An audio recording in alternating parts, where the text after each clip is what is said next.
Hi అండి, అందరికీ నమస్కారం. ఈరోజు మరొక మంచి వీడియోతో మళ్ళీ మీ ముందుకు వచ్చేసాను ఫ్రెండ్స్. ఈరోజు మన వీడియో వచ్చేసి ఆలూ ఫ్రై. ఆలూ ఫ్రై అంటే బంగాళాదుంప ఫ్రై. ఈ బంగాళాదుంప ఫ్రై చాలా టేస్టీగా ఉంటుంది. ఇలా చేయడం కూడా చాలా ఈజీ. 5 మినిట్స్లో రెడీ చేసుకోవచ్చు. ఇప్పుడు పిల్లలకి స్కూల్ రెడీ అయిపోయినాయి కదా, అప్పటికప్పుడు తయారు చేసుకునే విధంగా ఈ ఆలూ ఫ్రైని అయితే ఈరోజు మన వీడియోలో తయారు చేసే విధానాన్ని మీకు చూపించేస్తాను. ఇంకెందుకు ఆలస్యం, వచ్చేయండి వీడియోలోకి వెళ్ళిపోదాం. దీనికి కావాల్సినవి ఇప్పుడు చూసేద్దాం. ముందుగా ఒక ప్లేట్ తీసుకుని ఒక బంగాళాదుంప అంటే ఆలూని పైనున్న తొక్కను తీసి శుభ్రంగా కడిగి సన్నని పీసుల కింద కట్ చేసుకోవాలి. అలాగే ఒక ఉల్లిపాయలు కానీ లేదా 2 ఉల్లిపాయలను కానీ పొట్టు తీసి శుభ్రంగా కడిగి కట్ చేసుకోవాలి. 2 పచ్చిమిర్చి, ఆవాలు, జీలకర్ర, పోపు దినుసులకి కొద్దిగా మినపప్పును కూడా తీసుకోవాలి. ఇవన్నీ ఇలా రెడీ చేసి పెట్టుకున్న తర్వాత ముందుగా ఒక కడాయిని స్టవ్ పై పెట్టుకుని స్టవ్ ఆన్ చేసుకుని 2 టేబుల్ స్పూన్లు నూనె వేసి నూనె వేడెక్కిన తర్వాత పచ్చిమిర్చిని, కరివేపాకుని అలాగే పోపు దినుసుల్ని వేసి దోరగా వేపించుకుని అవి వేగిన తర్వాత ఉల్లిపాయ ముక్కల్ని చూడండి ఇలాగా సన్నగా కట్ చేసుకున్న ఉల్లిపాయ ముక్కలను కూడా వేసి దోరగా వేపించుకోవాలి. ఇక్కడ చూపిస్తున్న విధంగా మంట అనేది మీడియంలో పెట్టుకుని, మరి మీరు దగ్గర ఉండేటట్టయితే హైలో పెట్టుకుని కూడా ఇది చేసుకోవచ్చు. కానీ మనకి మంట అనేది మరీ సిమ్లో కాకుండా మరీ హైలో కాకుండా మీడియంలో పెట్టుకుని ఇలాగా ఉల్లిపాయలంతా కూడా చక్కగా గోల్డ్ కలర్ వచ్చేంత వరకు వేపించుకోండి.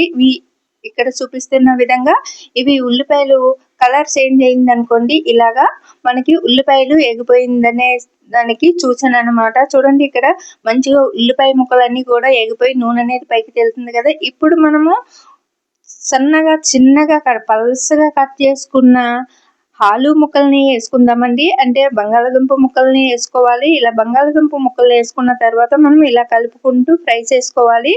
ఈ బంగాళాదుంప ముక్కలు అంటే ఆలూ ముక్కలు అడుగు పట్టకుండా మనము కలుపుతూ ఉండాలండి, లేదంటే అడుగు పట్టేస్తాయి. కొద్దిగా వేగిన తర్వాత మనము సాల్ట్ వేసుకోవాలి. సాల్ట్ వేసుకోవడం వల్ల ముక్కలకి సాల్ట్ అనేది లోపలకంట వెళ్తుంది, ప్లస్ టేస్ట్ బాగుంటుంది. అలాగే ప్లస్ మనకి అడుగు పట్టకంట ఈక్వల్గా ఎగుతాయి. ఇక్కడ మనకి చూడండి దీనికి కడాయికి అడుగు పడతాయి కదా ముక్కలు అనేది, అలా పట్టకంట కూడా మనకి ఈక్వల్గా మనకి ఎగుతాయి అనమాట. ఇలాగా సాల్ట్ వేసుకున్న తర్వాత మనము కలిపేటప్పుడు కూడా పైని కాకుండా ఇలా అడుగు కంట కడాయికి గరిటె తగిలేటట్టు కలుపుకోవాలి. ఇలా కలపడం వల్ల కింద ఏమైనా మనకి ఆలూ ముక్కలు అతుక్కుని ఉంటే మనకి మాడిపోకుండా ఈక్వల్గా ఫ్రై అవుతాయి. ఇలాగా ఫ్రై చేసుకోవాలి ఇక్కడ చూపిస్తున్న విధంగా. ఇప్పుడు మనకి దీంట్లోకి చిటికెడు పసుపు కూడా వేసుకుందామండి.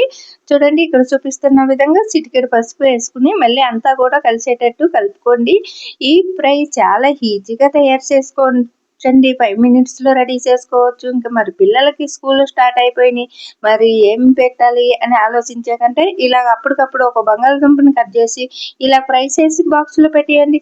చాలా ఈజీగా టేస్టీగా ఉండే ఈ బంగాళదుంప ఫ్రై చాలా బాగుంటుందండి. పిల్లలు అడిగి మరీ చేపించుకుంటారు. బంగాళదుంపలు అంటేనే పిల్లలకి ఇష్టపడతారు కదా, మరి ఇష్టపడే పిల్లలకి ఇలా చేసి పెట్టండి. ఇష్టపడని పిల్లలకు కూడా ఇలా చేసి పెట్టండి. చాలా బాగుంది, ఇష్టంగా అంటూ తినేస్తారు ఇష్టంగా. మరి చాలా టేస్టీగా ఉంటుందండి. మన ఇంట్లో కూడా ఇలా తయారు చేసుకోవచ్చు. మరి ఇలా తయారు చేసుకుని చారు, సాంబారు లేదా మనకి రసంతో కానీ దీన్ని నంచుకుని తినొచ్చు, లేదంటే ఉట్టినే కూడా మనము రైస్లో వేసుకుని తినొచ్చు.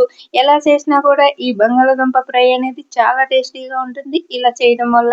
చూడండి ఇలాగా ఇక్కడ మనకి ఎంత కలుపుతున్నా కూడా ఇవి ఇలా అడుగు పడతా ఉంటాయి కదా, ఇలాగ గరిటతోటి ఇలాగ గట్టిగా కలుపుకుంటూ అడుగు పట్టకుండా ఇలాగ కలుపుకుంటూ ఫ్రై చేసుకోవాలి. చూడండి మనం సిమ్లో పెట్టుకున్నా కూడా ఈ బంగాళాదుంప ముక్కలు అనేది ఈ కడాయికి అతుక్కుంటూనే ఉంటాయి. కాబట్టి ఇట్లా మనము కింద వరకు ఇలాగ అనుకుంటూ ఇలా గట్టిగా ప్రెస్ చేస్తే మనకి ఈ గరిటకి వచ్చేస్తుంది అనమాట. ఇలాగా కలుపుకుంటూ వేపించుకోవాలి. అలాగే ఇష్టం ఉన్న వాళ్ళు దీంట్లో శనగపప్పు కూడా పోపులోకి వేసుకుంటారండి. నేనైతే ఇక్కడ శనగపప్పు వేయలేదు, స్కిప్ చేశాను. ఎందుకంటే కొంతమంది పిల్లలు శనగపప్పు తినడానికి ఇష్టపడరు. ఎందుకంటే పళ్ళల్లో పడతాయి అని చెప్పి, అవి నవలాలి అని చెప్పి ఇష్టం ఉన్న వాళ్ళైతే మరి శనగపప్పును కూడా కాస్త వేసుకుంటే బాగుంటుందండి. మరి నేనైతే ఇంకా శనగపప్పు బదులుగా మినపప్పు వేసానండి. అది కూడా ఒక అర స్పూను మాత్రమే మినపప్పుని వేసుకోవాలి. మనం తక్కువ మోతాదులో చేస్తున్నాం కాబట్టి. ఇప్పుడు మనకి చక్కగా ఆలు ముక్కలు అనేది ఫ్రై అయిపోయినాయి కదండి. ఇప్పుడు మీరు తినే కారాన్ని పెట్టి వేసుకోండి. నేనైతే ఇక్కడ అర స్పూన్ కారం వేసుకున్నానండి. అలాగే మీరు తినేదాన్ని బట్టి కారం వేసుకోండి. అలాగే మీరు చేసే ఈ క్వాలిటీని బట్టి అంటే ఎంత ఎక్కువ తక్కువ చేస్తూ ఉంటాం కదా మన ఇంట్లో ఉన్న మెంబర్స్ని బట్టి. అలాంటప్పుడు ఇలాగా కర్రీకి సరిపడా కారాన్ని వేసుకోండి. నేనైతే 1/2 స్పూన్ వేసుకున్నాము. మేము తినేదాన్ని బట్టి మేము వేసుకున్నాము. అలాగే మీరు ఒక్కొక్కరు ఒక్కొక్కలాగా తింటారు కదండి, ఎక్కువ తక్కువ కారాలు అనేది. కాబట్టి ఇలాగ వేసుకోండి. ఇప్పుడు మనం ఫస్ట్ సాల్ట్ వేసుకున్నాం కాబట్టి మరి కాస్త కొద్దిగా అండి ఇలా పైన వేయడం వల్ల కొద్దిగా అయితే ఇప్పుడు వేసుకున్నానండి, ఒక 1/2 స్పూను.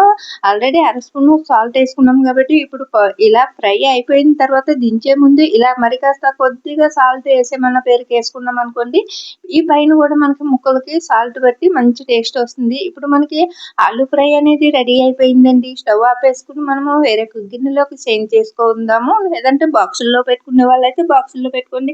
నేనైతే ఇక్కడ చూడండి బౌల్స్లోకి అయితే వేస్తున్నాను. ఇంత అయితే వచ్చిందండి. అంటే ఇద్దరు పిల్లలకి లేదా ఇద్దరు పెద్దవాళ్ళకి సరిపడా వచ్చింది. ఇంకా మరీ ఎక్కువ తినే వాళ్ళకైతే ఒకరికైతే మరీ కాస్త ఎక్కువ అవుతుంది. కాబట్టి ఇలా ఒక ఇద్దరికి సరిపడా ఆలూ ఫ్రై అంటే పెద్ద ఆలుగడ్డని తీసుకోవాలండి. అంతేనండి, ఎంతో ఈజీగా చేసుకునే ఆలూ ఫ్రై ఇప్పుడు మనకి రెడీ అయిపోయింది.